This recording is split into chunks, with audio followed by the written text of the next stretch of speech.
ইস্তাহাৰ আজি মই মুকলি কৰি দিলোঁ। হাগ্ৰামা মহিলাৰী দেৱে ইনষ্ট্ৰাকশ্যন দিছে যে গোসাই নিচিনা এই কমিউনিটিসকলক গোটেই এৰিয়াৰ মানুহ আমাৰ দলীয় নেতাসকলক লৈ পেলাই আৰু যিমান বি পি এফ দলে আগন্তুক দিনত কি কাম কৰিব নকৰিব গোটেই উল্লেখ কৰা হৈছে। স্পেচিফিকেলি যদি ক'ব লগা হয় আমাৰ ট্ৰাইবেল ইছ্যু আদিবাসী আৰু ৰাজবংশীসকলৰ ট্ৰাইবেল এছটিকৰণৰ কথাটো ইয়াতে ক্লিয়াৰলি লিখা দিয়া হৈছে যে বি পি এফ দলে সমৰ্থন জনাই ইয়াৰ কাৰণে কাম কৰিব। তাৰ বাহিৰেও প্ৰত্যেক জাতীয় সমস্যা সমাধানৰ কাৰণে আমি ইয়াত গোটেইটো ক্লিয়াৰলি মেনশ্যন কৰি দিয়া হৈছে।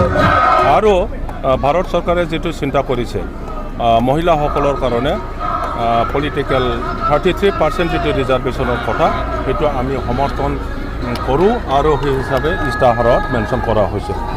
মহিলাসকলৰ কাৰণে যিটো উন্নয়নৰ কথা এম্পাৱাৰমেণ্টৰ কথা সেইটো ভালকৈ কোৱা হৈছে।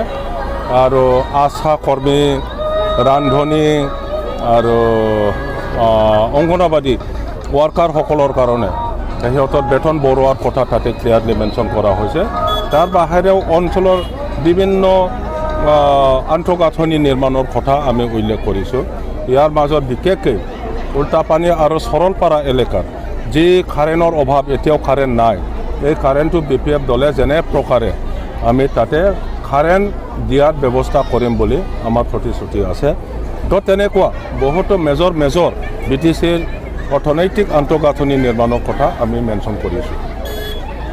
অসমৰ বাহিৰতো আপোনালোকে উল্লেখ কৰা আছে কিছু ডেভেলপমেণ্টৰ কাম ডেফিনেটলি যেনেবা বাইহাটা চাৰিআলিৰ পৰা তেজপুৰ যোৱা ৰাস্তা সেইটো 4 লেন কৰিব লাগে বুলি আমি দাবী জনাইছোঁ। আৰু তেনেকুৱা মেজৰ কামৰ কাৰণে বি পি এফে